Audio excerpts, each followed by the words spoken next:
Konsep dan metode penentuan nilai pabean. Teman-teman, sebelum kita mengetahui penentuan nilai pabean, kita harus mengetahui dulu pabean itu apa sih? Nilai pabean adalah dasar perhitungan bea masuk dan pajak dalam kegiatan impor. Setiap barang yang masuk ke suatu negara harus dinilai dengan tepat untuk menentukan besaran bea masuk dan pajak yang harus dibayarkan. Nilai ini ditetapkan berdasarkan standar internasional yang telah diatur dalam Perjanjian tentang Penilaian Bea Cukai oleh WTO. Penentuan nilai pabean bertujuan untuk: yang pertama, menjamin keadilan dalam perpajakan. Yang kedua, mencegah praktik manipulasi harga. Yang ketiga, menyesuaikan dengan standar perdagangan internasional. Metode penentuan nilai pabean. Belum. Benar. Untuk menentukan nilai pabean suatu barang, terdapat 6 metode yang harus digunakan secara berurutan. Artinya, metode pertama harus dicoba terlebih dahulu. Jika tidak dapat digunakan, baru metode berikutnya diterapkan dan seterusnya. Nah, metode yang pertama yang harus digunakan adalah metode nilai transaksi impor. Metode ini adalah metode utama yang paling sering digunakan. Nilai pabean dihitung berdasarkan harga transaksi, yaitu jumlah yang benar-benar dibayarkan atau yang akan dibayarkan oleh pembeli kepada penjual untuk barang impor tersebut. Nilai transaksi yang mencakup berbagai biaya tambahan seperti harga barang, biaya transportasi, asuransi barang impor, royalti atau lisensi, biaya tambahan lainnya. Metode yang kedua yaitu metode nilai transaksi barang identik.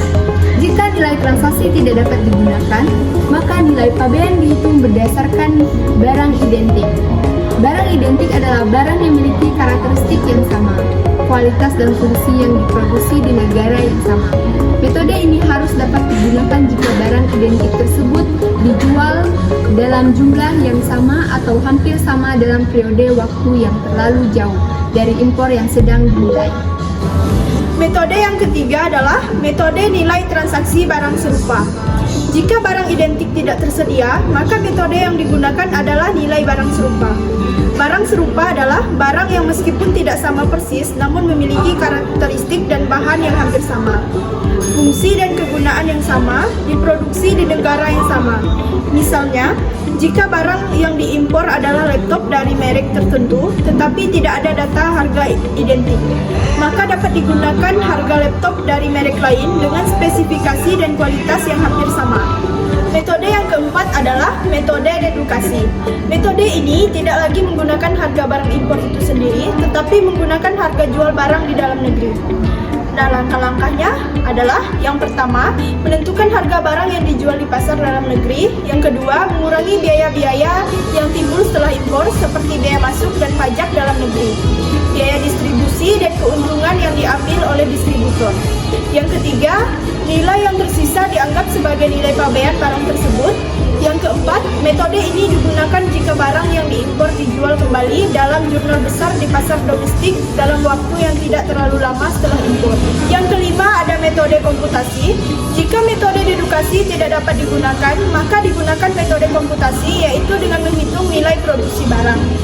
Nilai pabean dihitung berdasarkan biaya produksi barang di negara asal, termasuk bahan baku dan tenaga kerja, keuntungan dan biaya tambahan yang wajar berdasarkan industri sejenis, biaya pengiriman ke negara tujuan.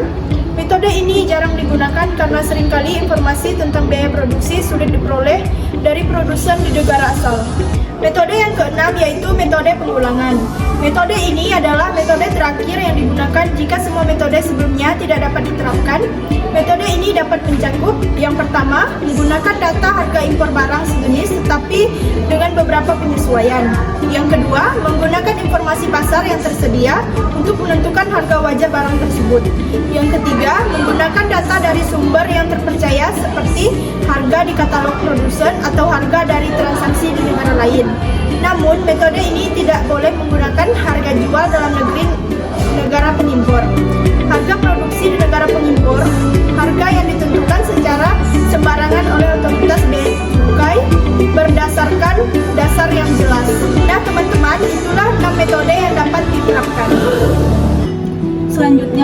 Prosedur penetapan nilai pabean. Penentuan nilai pabean tidak hanya tergantung pada metode yang digunakan, tetapi juga harus melalui prosedur administrasi yang jelas. Seperti yang pertama, informasi nilai pabean atau INP. INP adalah data yang digunakan sebagai dasar dalam menetapkan nilai pabean. Sumber informasi bisa berasal dari dokumen transaksi seperti faktur komersial dari kontrak jual beli, data harga pasar internasional untuk barang yang sama atau serupa, catatan dari transaksi impor sebelumnya. Yang kedua, deklarasi nilai pabean atau DNP. DNP adalah pernyataan resmi dari importir yang berisi nilai barang impor yang dilaporkan kepada bea cukai. Deklarasi ini harus disertai dengan dokumen pendukung yang sah. Jika terdapat ketidaksesuaian, otoritas bea cukai dapat melakukan penyesuaian atau pemeriksaan lebih lanjut. Nah teman-teman, dari materi yang telah kami jelaskan, dapat disimpulkan bahwa penentuan nilai pabean sangat penting untuk memastikan keadilan dalam perpajakan untuk menghindari manipulasi harga dalam impor. Metode yang digunakan harus mengikuti urutan yang ditetapkan, mulai dari harga transaksi hingga metode alternatif yang jika diperlukan. Selain itu, prosedur administrasi seperti INP dan DNP harus dilakukan dengan benar agar tidak terjadi pelanggaran kepabeanan.